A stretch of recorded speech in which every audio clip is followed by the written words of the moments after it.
Y muchas gracias a todos ustedes por permitirme la mañana de hoy brindarles un mensaje. Cuando me invitaron a predicar, me dijeron, da un mensaje sencillo, libre, lo que vos quieras. Y debo decir, la verdad, que cuando me dijeron que iba a predicar, miré para arriba y dije, pasa de mí esta copa, Señor, pero que no se haga mi voluntad, sino la tuya. Y veo que por ahí hay algunos de acá que se ríen, pero yo vi la lista de los predicadores que siguen y les digo que hay varios que están sentados acá que después siguen después de mí. Así que bueno, y como pensé en un mensaje sencillo, digo, ¿qué puedo llegar a predicar que sea sencillo? Me acordé unas palabras de un famoso teólogo inglés llamado Carlos Spurgeon, que él decía que cuando un predicador iba a tomar la palabra, por lo general sobreestimaba el conocimiento teológico de su público. Un conocimiento tal como si fuera un congreso de doctorados en teología, cada uno presentando su tesis. Y dice, y eso es un error. Creer que todos los que estábamos sentados acá tienen un profundo conocimiento en las verdades de la palabra del Señor es una mentira. Ojalá fuera verdad. Entonces el pastor decía, debemos sin duda elevar el conocimiento y el aprendizaje de la palabra de Dios, pero de vez en cuando debemos predicar con un mensaje claro para aquel que no tiene ningún tipo de conocimiento en la palabra, se vaya de aquí con todo lo que ha aprendido. En la mañana de hoy, con mis labios, voy a tratar de dar el mensaje con palabras sencillas. Y voy a hacer de cuenta que este sector no tiene ningún conocimiento de la Biblia. Y que este sector sí lo tiene. Y le voy a pedir a este sector que sea indulgente conmigo, porque voy a explicarlo de manera sencilla. Voy a predicar con respecto al plan de salvación.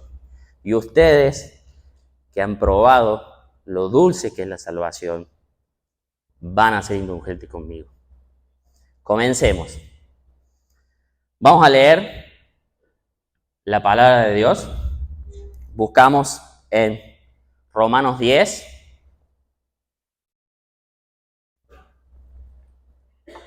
versículos del 9 al 16.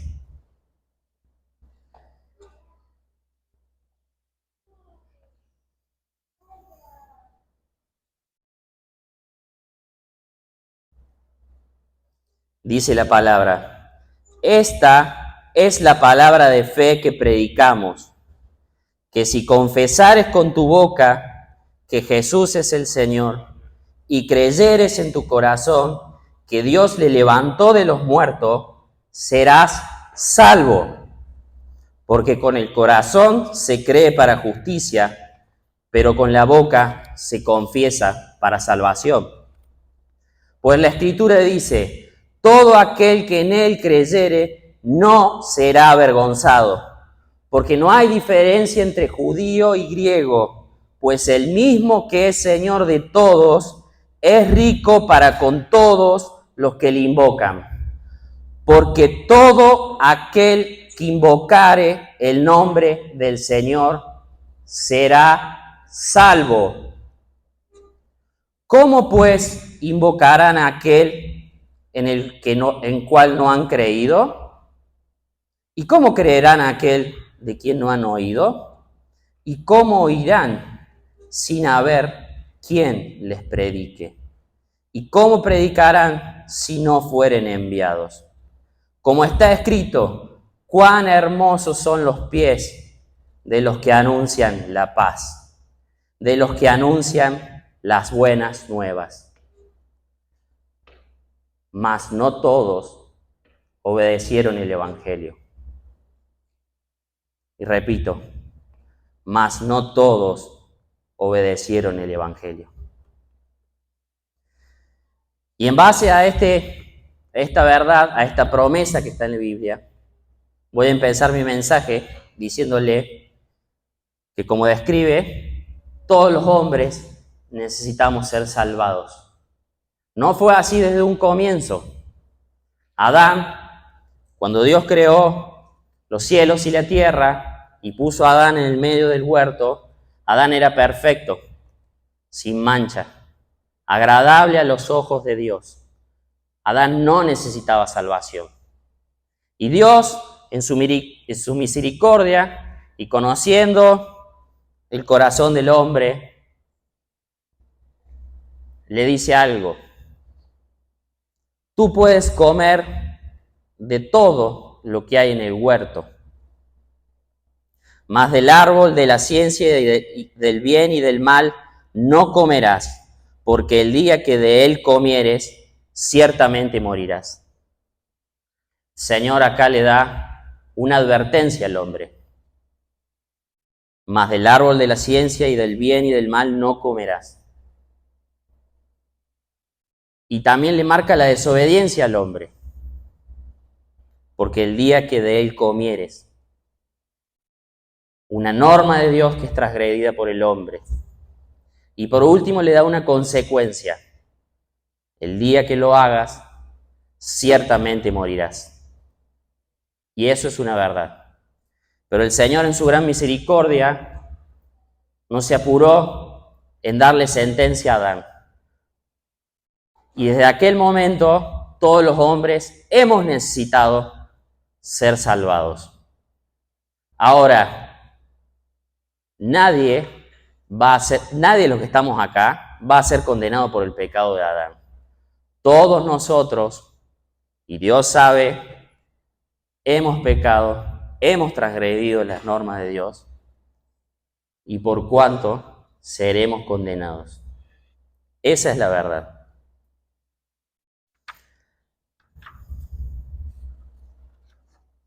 Ahora, ¿qué significa la salvación?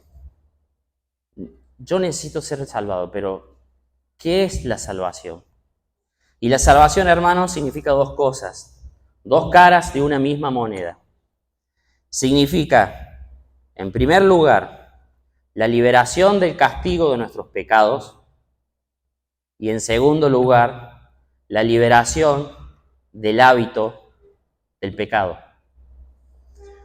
Cuando el Señor nos dice que todos hemos quebrantado sus leyes, que no hay nadie que haya cumplido las normas del Señor, Él nos dice: yo tendré misericordia de ti, yo te perdono, no te voy a castigar. He puesto a Cristo en tu lugar para que reciba el castigo que tú merecías. Tú serás salvo. Y también nos dice, en razón de la obra que hizo Cristo: hombre, yo no dejaré que sigas pecando. Yo no dejaré que sigas siendo esclavo del pecado que te somete. Todos hemos nacido siendo pecadores. Hemos adorado al amo de nuestra carne y de nuestras pasiones. El Señor nos dice que ahora vamos a tener libertad de servirlo. Con confianza nos vamos a poder acercar a Él. Y ahora la gran pregunta es, y el centro del mensaje es: bien, entendí lo que es la salvación. Ahora, ¿cómo pueden los hombres ser salvos? ¿Qué debo hacer para ser salvo? Esa es una gran pregunta. Y el texto nos lo dice claramente, el texto que hemos leído recién: todo aquel que invocare el nombre del Señor será salvo. Es una hermosa promesa, hermanos, pero hay que explicarla. ¿Qué significa invocar el nombre del Señor? Y es acá que, cuando quiero o tengo que explicar la palabra del Señor es cuando verdaderamente tiemblo. No porque tengo un micrófono y esté hablando al frente de ustedes, no porque sea la primera vez que estoy predicando en la iglesia, sino porque siento que es muy fácil oscurecer el plan de salvación de Dios con palabras de hombres sin sabiduría. En la historia humana, los hombres hemos escuchado el plan de salvación y de una forma misteriosa, algunos con buenas intenciones, otros con muy malas intenciones, no hemos podido aceptar lo que Dios ha determinado desde un comienzo y le hemos agregado cosas, le hemos agregado requisitos y formas y lo hemos tratado de explicar con palabras complicadas y hemos alejado la salvación de los pecadores. Entonces, me voy a basar en lo que dice la palabra de Dios, no en conocimiento de hombres, sino en la palabra de Dios. Si buscamos en el diccionario la palabra invocar, dice llamar, y puede ser que nos dé una aproximación, pero nos vamos a enfocar en lo que dice su palabra. ¿Me sigue? Vamos. La palabra invocar, según lo que dice la Biblia, significa oración. Y ustedes recuerdan, o algunos recuerdan, cuando Elías desafiaba, el profeta Elías en Primeros Reyes, desafiaba a los profetas falsos de Baal y les decía, ustedes invoquen a su Dios, en tanto yo invocaré a mi Dios. Lo que está diciendo ahí el profeta Elías es, yo voy a orar a Dios. Y hermanos, la oración es un indicio seguro de vida divina interior tuyo. Quien ore por medio de Jesucristo con un corazón arrepentido será salvo. Y observa con atención este dulce pensamiento. La oración es la precursora de la salvación. Nadie puede orar a Dios y sin embargo perecer. La oración y la perdición no van juntas. No puede un hombre orar al nombre de Dios y ser condenado. Porque la oración puede ser de distintas maneras. Puede ser un gemido, un llanto, una palabra en silencio, una súplica. Puede tener errores gramaticales y tal vez si uno la escucha puede llegar a ser desagradable a nuestro oído. Pero si esa oración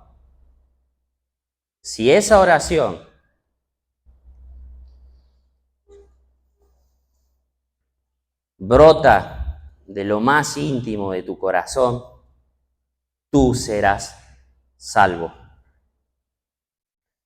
Porque de lo contrario, esta promesa que hemos leído hoy sería mentira.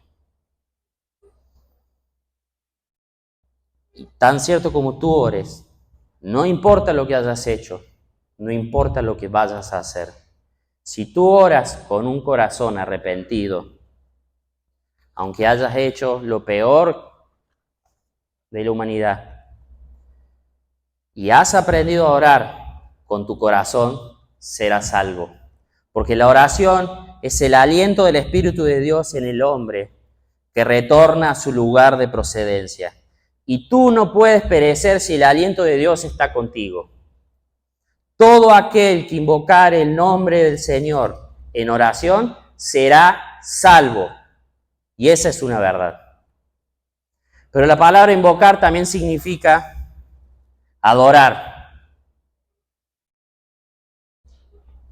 Así que lo podremos traducir como todo aquel que adore el nombre del Señor será salvo. Y les voy a explicar cuándo el hombre comenzó a adorar el nombre del Señor. Una vez que Adán cayó, fue sacado del huerto del Edén. Y esto lo pueden leer en Génesis 4, cuando el hombre tocó fondo y Adán, con su hijo Caín y su hijo Abel, se dio por primera vez en la tierra el homicidio de un hombre.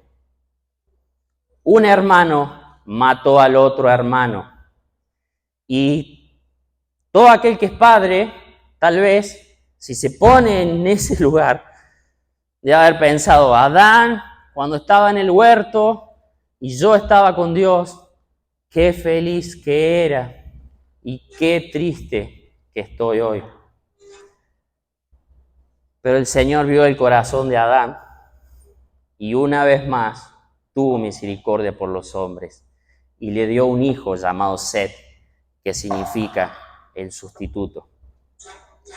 Y Adán y los hombres comenzaron a multiplicarse y dice la palabra que fue ahí que los hombres comenzaron a invocar el nombre de Dios. Construyeron altares en nombre de Jehová. Y allí certificaron su creencia del sacrificio futuro, haciendo un sacrificio temporal en el nombre de Jehová. Arrodillaron sus rodillas, oraron ante Dios y alabaron a gran voz. Grande es Jehová, creador, preservador. Sea Él alabado por los siglos de los siglos. Y ahí fue cuando los hombres comenzaron a adorar a Dios. Y te digo, hermano, que cualquiera que esté capacitado por gracia a adorar a Dios será salvo. Si tú lo adoras a través de la obra que hizo Cristo en la cruz, tú serás salvo. Porque tu adoración es prueba de ello. Porque no podrías adorar a un Dios a menos que tengas gracia dentro de tu corazón. Y la gracia y la fe son prueba que tendrás la gloria eterna.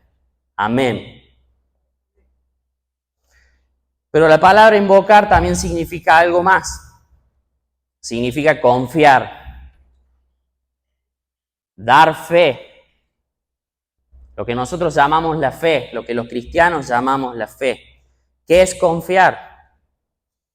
Y te digo que un hombre no puede invocar el nombre de Dios a menos que confíe en el nombre a quien está invocando.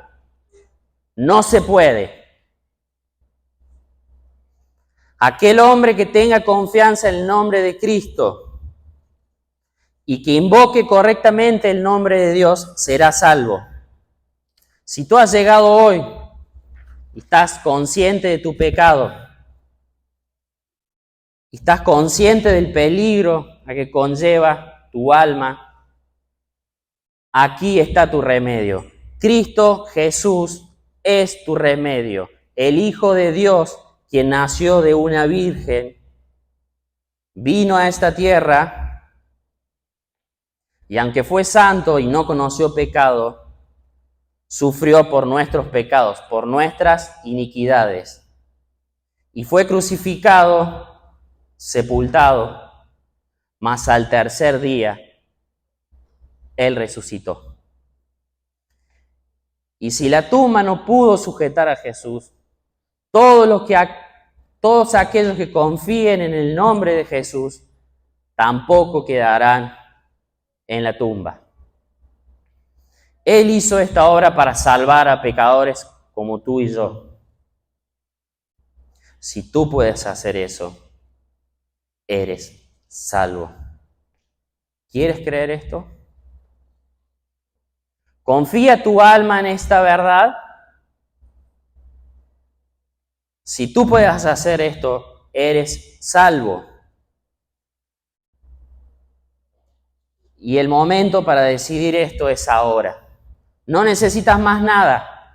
No hay nada que tus buenas obras e intenciones puedan agregar algo al plan de salvación de Dios desde un primer momento. No hay sacramento, no hay requisitos, no hay nada que puedas agregar. Él te lo da a ti. ¿Quieres que Cristo sea tu todo? ¿Te sientes sucio? ¿Quieres que Cristo te lave?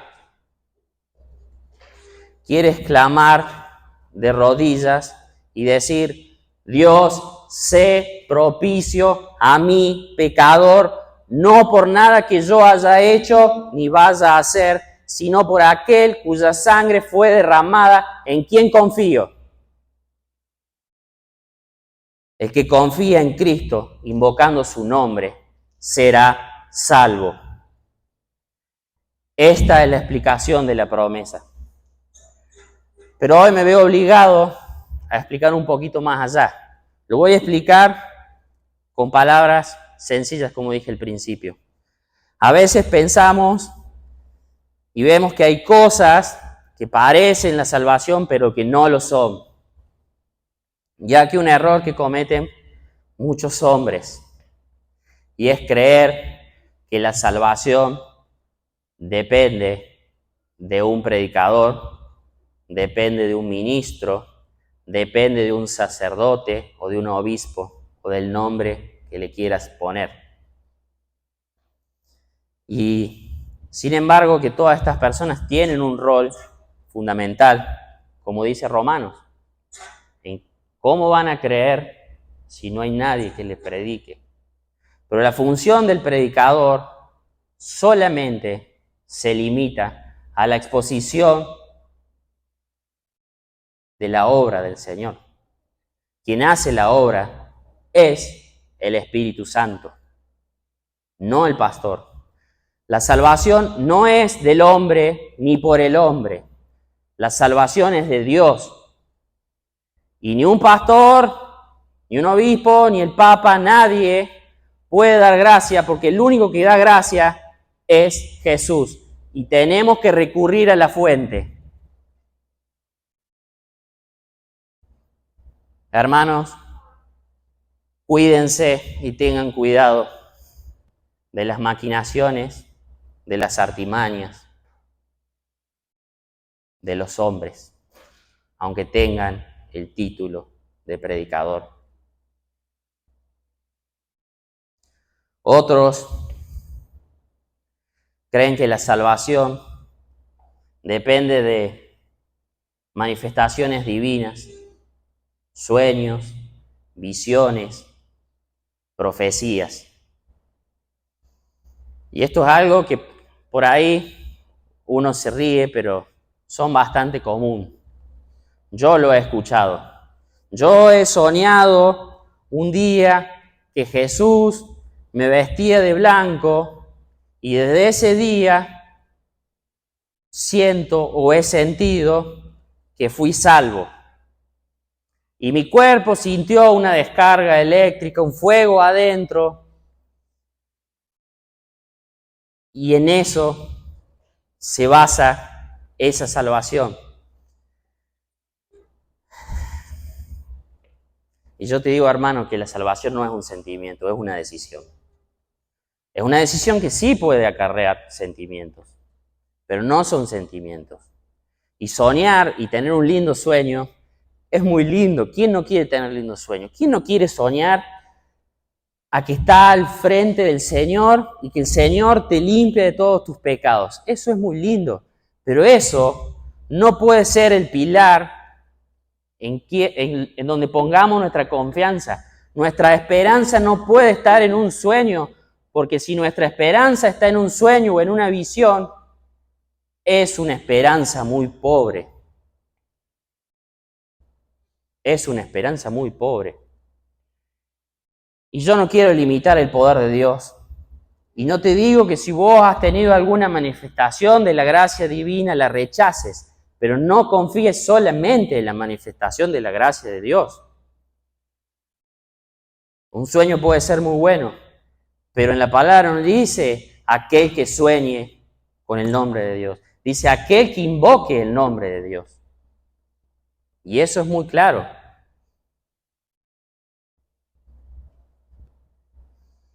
Ahora, en nuestro círculo también hay un error bastante común en iglesias reformadas, que es que la salvación depende de alguna manera del conocimiento teológico que pueda adquirir una persona. Y no estoy hablando mal del aprendizaje. De hecho, los motivo a ustedes a aprender, a profundizar en la palabra de Dios.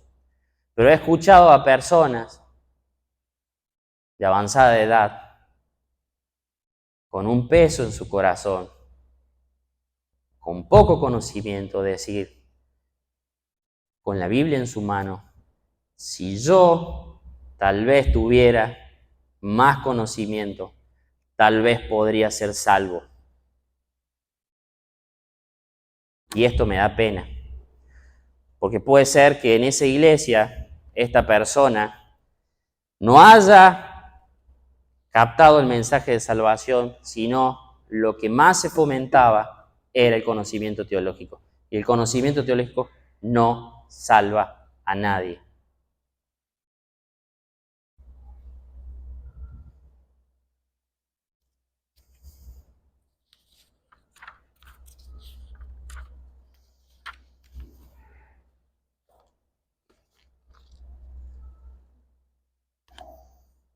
¿Tienes poco conocimiento? ¿Apenas sabes leer? ¿Te cuesta leer la palabra? ¿Lees y no entiendes? Y tal vez sientes que si supieras o tuvieras más conocimiento, tal vez podrías entender el plan de salvación de Dios. Hermano, el plan de salvación es muy simple, para que lo entienda toda criatura. ¿Comprendes que has violado los mandatos del Señor? ¿Entiendes que has infringido la ley? ¿Comprendes que Jesús es tu Salvador? Hermanos, no se necesita más nada que ese conocimiento. ¿Te falta conocimiento? Ven a la iglesia. Juntos aprenderemos. Es un largo camino. Vamos a aprender sobre las grandes verdades de su palabra. Pero la salvación no depende de nuestro conocimiento teológico. No pongas tus esperanzas en teologías sistemáticas, en doctrinas. Pon tu esperanza en Cristo. Y ahora voy a explicar lo que significa todo aquel. Todo aquel. Todo aquel anciano, niño, joven, mujer, hombre, rico, pobre, culto, inculto, judío o griego, a todos ellos les es predicado esto con toda su plenitud y gracia. A todos. Todo aquel no deja a nadie afuera. Todo aquel es una gran puerta. Pero sí tengo que advertir de algo. La puerta es enorme, pero el camino es angosto. ¿Recuerdan el versículo 16 de Romanos? Pero no todos obedecieron el Evangelio. Aunque todos pueden invocar el nombre del Señor, no todos obedecieron el Evangelio. Y para finalizar, quiero dar unas palabras de exhortación, de ánimo, para que tomemos estas promesas firmes en nuestro corazón.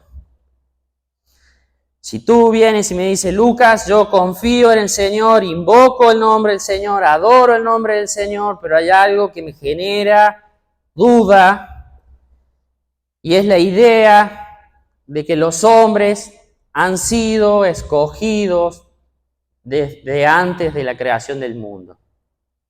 Lo que algunos llaman la doctrina de la predestinación. Esa doctrina que atemoriza a muchos y confunde a tantos otros. Hermano, tú no puedes invocar el nombre del Señor si no has sido escogido. Porque dice su palabra, en el reino de Dios hay una morada para todos los que creen.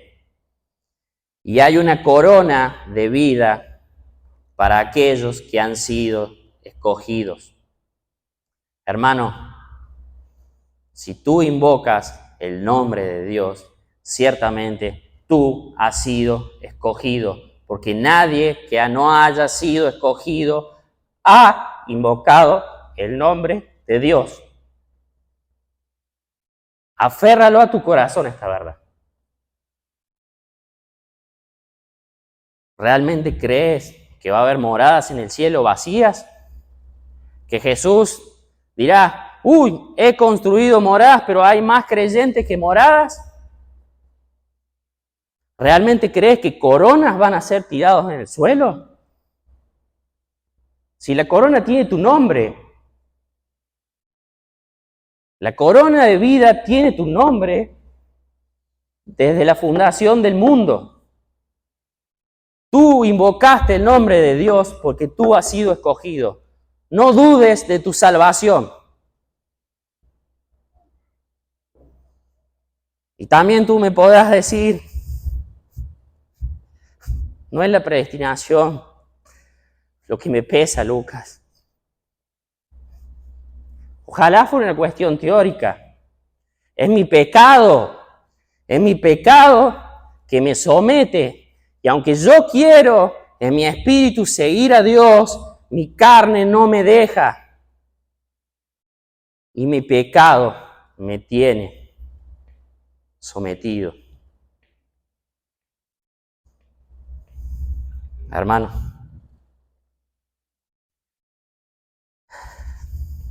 muchos hemos dudado de la salvación nuestra a causa de nuestro pecado. Muchos hemos dudado de las promesas de Dios a causa de nuestro pecado. Pero déjame decirte algo.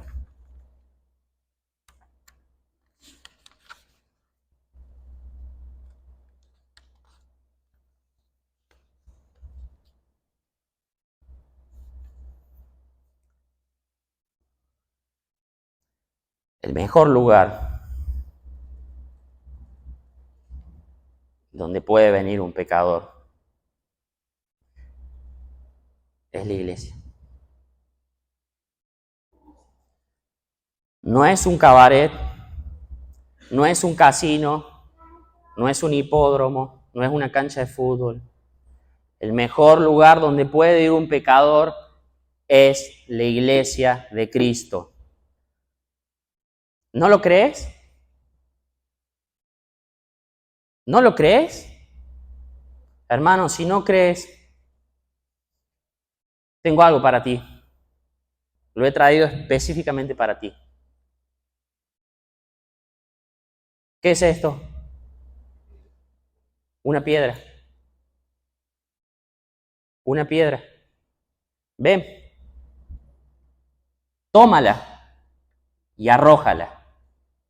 Aquel que cree que está libre de pecado, tome la piedra y arrójala.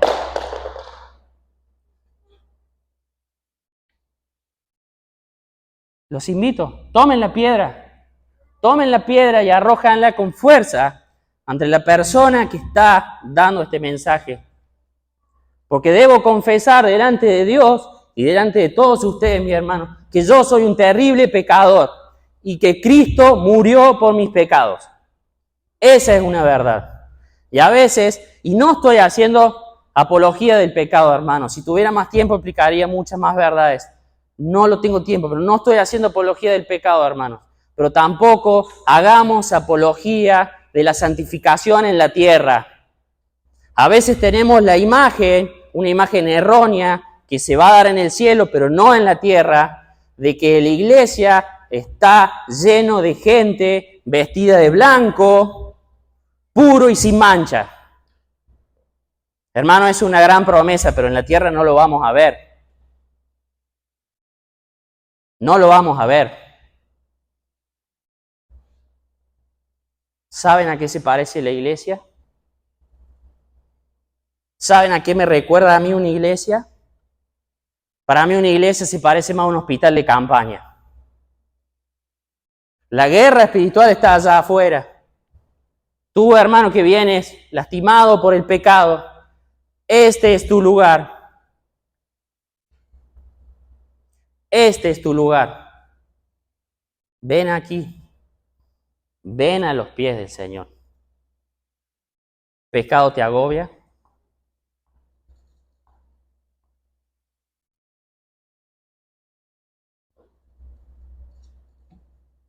Lamentablemente, los únicos que dejamos abandonados en el campo de batalla a sus soldados somos los cristianos.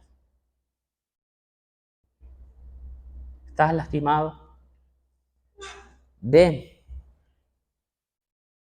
Porque tal vez hoy tú estarás lastimado y yo cumpla la función que el Señor me ha dado de sanarte.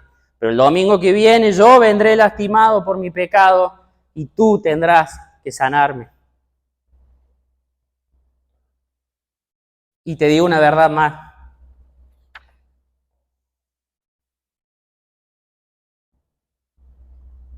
Por si no tienes consuelo por tu pecado. Si tú invocas el nombre del Señor, serás salvo, porque tú fuiste redimido. Cristo ha comprado tu rescate y lo pagó con su sangre por todos los pecados anteriores y futuros. Pagó todo. No hay nada que Él en la cruz no haya pagado. No. Y hermanos, nos deshagamos de esa horrible doctrina diabólica que dice que Cristo murió y derramó su sangre por sus hijos, pero aún así aquellos en el cual creen en Jesús serán castigados. ¿Tú crees en la obra redentora del Hijo? ¿Lo crees? Tú serás salvo. Y serás salvo del castigo. ¿Acaso Dios exigirá doble venganza a sus hijos? Primero castigará a Cristo y después te va a castigar a vos por lo que has hecho. No. Si no, no sería un Dios de justicia. ¿Tú crees que Dios olvidará la obra redentora de Cristo y habrá derramado en vano la sangre? No. Ciertamente Dios no lo hará.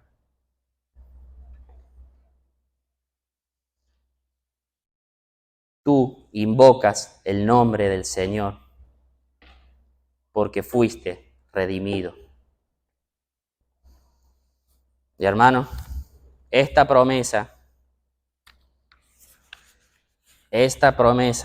es un decreto omnipotente. La voluntad de Jehová será cumplida. Su elegido, su escogido, será salvado, aunque la tierra y el infierno se opongan. El escogido debe ser salvado. Y este es el mensaje del día de hoy. Ruego que, aunque lo haya explicado con palabras sencillas y tal vez limitado en el tiempo, lo atesores en el corazón. Espero que el Espíritu Santo lo escriba en el corazón de todos. Todo aquel que invoque el nombre del Señor será salvo. Oremos.